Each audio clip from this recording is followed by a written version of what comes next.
حي على الصلاة.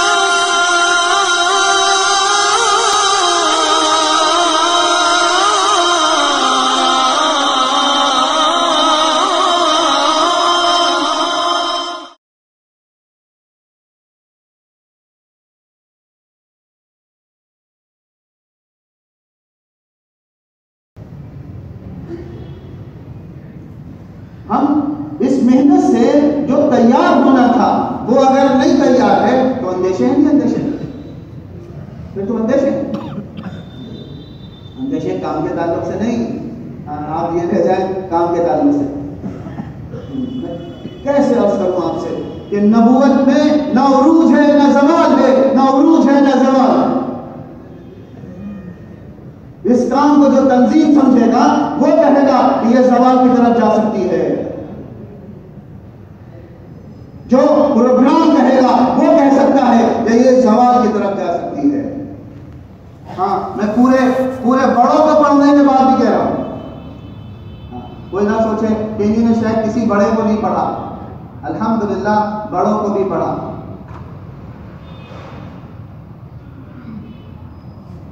نبوت کو عروج و زوال نہیں، نبوت کو عروج و زوال نہیں۔ ہم نے کہا نا اندیشے کام کے تعلق سے نہیں، کام ہمارے جیسوں کے لیے، ہمارے جیسوں کے لیے۔ دیکھو میرے بھائیوں، کرنے والے ہمیشہ خطرے میں ہوتے ہیں، کرنے والے ہمیشہ خطرے میں ہوتے ہیں، کرنے والوں کے لیے اندیشے ہوتے ہیں۔ کسی کا ذہن چلا جائے کام کی طرف، او جی یہ تو غلط بات ہے، یہ تو غلط بات ہے، نہ سمجھی کی بات ہے، نہ سمجھی کی بات ہے، نہ سمجھی کی بات ہے۔ یہ کام تو اس زمین پر کا آخری کام ہے، اس زمین پر کا آخری کام، یہ محنت اس زمین پر آخری محنت ہے، اس کے بعد قیامت ہے، اس کے بعد کیا ہے؟ قیامت۔ ہاں، فتن کی روایت یہی بتا رہی، فتن کی روایت ہے یہی بتا رہی۔ ہاں، یہ محنت آخری محنت ہے اس زمین پر۔ ہاں، اس کے مرحلے ہیں، کیا ہے؟ اس کے مرحلے، اس کے مرحلے، مرحلوں کو سمجھنے کے لیے اطاعت شرط ہے۔ کیا شرط ہے؟ مطالعہ شرط نہیں ہے، اطاعت شرط ہے۔ اور مرحلوں کو چلانے کے لیے الہام شرط ہے۔ کیا شرط ہے؟ الہام شرط ہے۔ جو چلائے گا وہ الہام والا ہے، جو چلے گا وہ اطاعت والا ہے۔ اطاعت والے محنت کے مرحلوں سے گزرتے جائیں گے اور محنت کے مرحلے وہ چلاتے جائیں گے جو الہام والے ہیں۔ اللہ کے رسول صلی اللہ علیہ وسلم نے حضرت عمر کے مناقب اور فضائل میں یہ بات سنائی ہے کہ میری امت میں الہام والے ہوں گے، اور وہ پہلا عمر ہے۔ عمر، وہ پہلا کون ہے؟ عمر۔ ہاں، عجیب و غریب فیصلے ہیں ان کے، حضرت عمر کے، عجیب و غریب، الہامی تھے نا، ہاں الہام والے تھے۔ ایک دن آپ صلی اللہ علیہ وسلم کے یہاں ظہر کی نماز ہوئی، ایک صاحب پہلی صف میں فوراً کھڑے ہو گئے، انہی نے ان کی نیت توڑا۔ حضرت عمر نے کیا کیا؟ نیت توڑا۔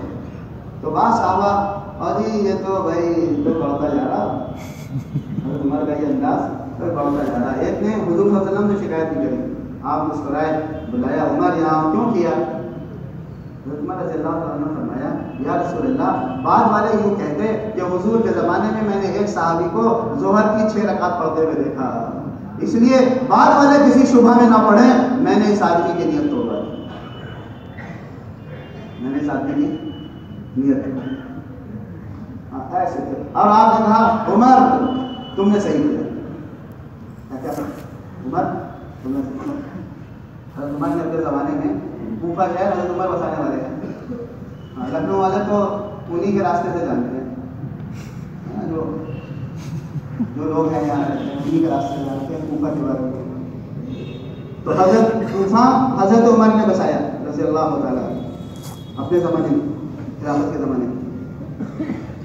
اور بدری جو ہیں 70 صحابہ بھیجے بسانے کے لیے، اور بیت رضوان والے 300 بھیجے.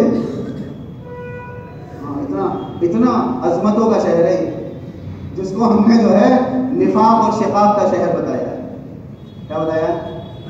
نفاق اور شقاق. نہیں میرے بھائیوں، یہ تو حضرت عمر کی جلن میں کہتے ہیں. ان بیچاروں کو حضرت عمر سے جلن ہے نا. یہ تو 70 صحابہ کون سے بھیجے؟ بدری. اور 300 صحابہ بیت رضوان والے بھیجے. معمولی ہے یہ. اور اپنی ساری چیزوں کے انتظام کے لیے حضرت سعد بن ابی وقاص کو بھیجا. اتنا بڑا آدمی. اور علم کے لیے عبداللہ بن مسعود کو بھیجا. اتنا بڑا آدمی. یہ کیوں؟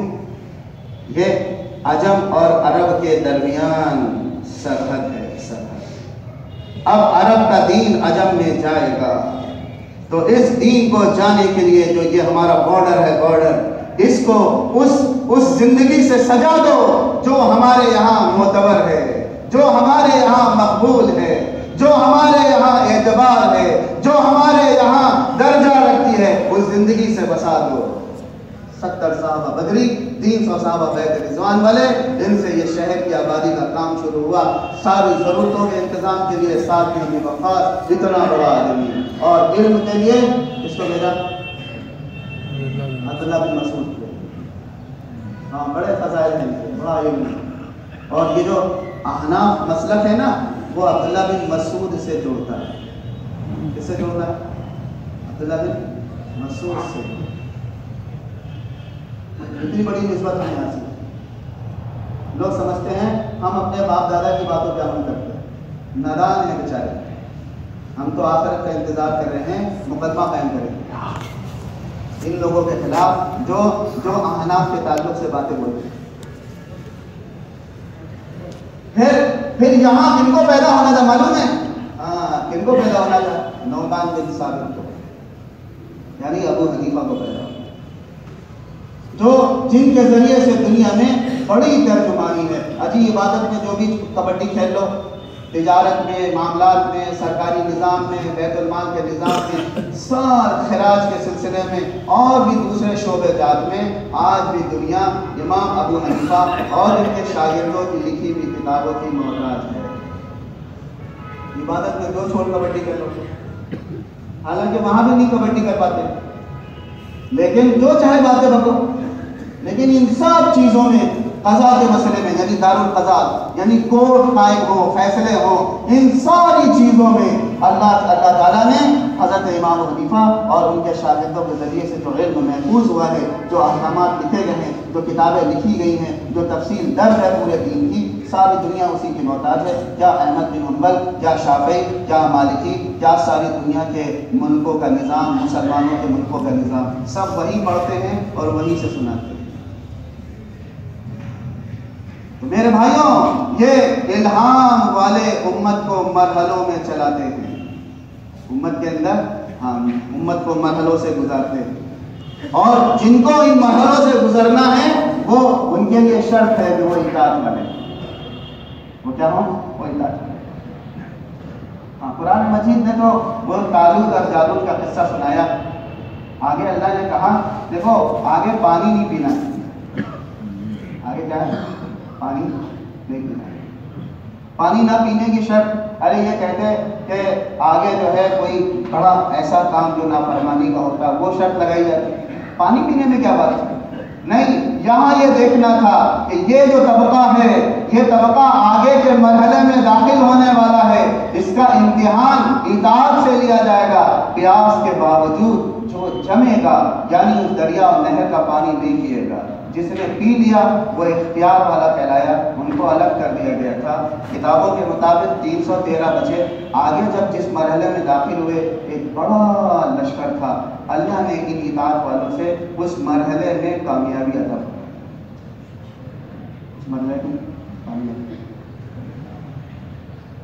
اس مرحلے میں کامیابی.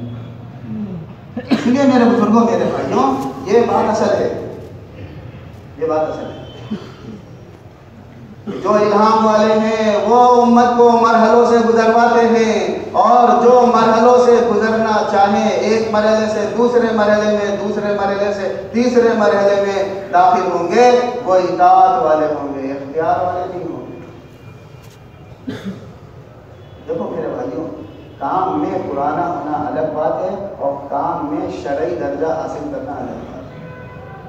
پرانے قابل احترام ہیں لیکن کسی کا شرعی درجہ نہیں، کسی کا قانونی درجہ نہیں، کسی کا شرعی درجہ نہیں، کسی کا شرعی درجہ۔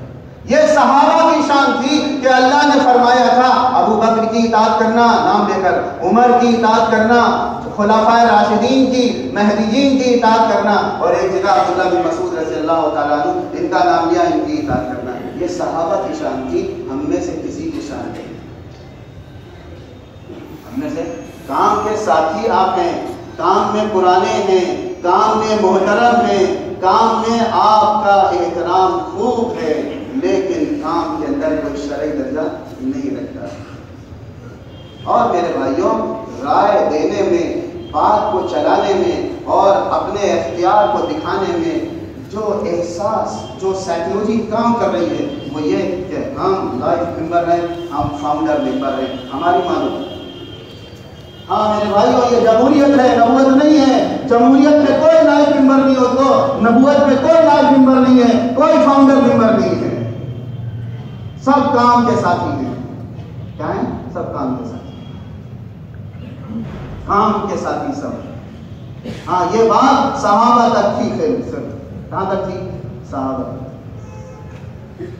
اس لیے اللہ کام کے بارے میں اجتماع کا اور استفاء کا لفظ استعمال کرتا ہے، انتخاب کا لفظ، حالانکہ انتخاب بھی عربی کا لفظ ہے، انتخاب کا لفظ نہیں استعمال کرتا،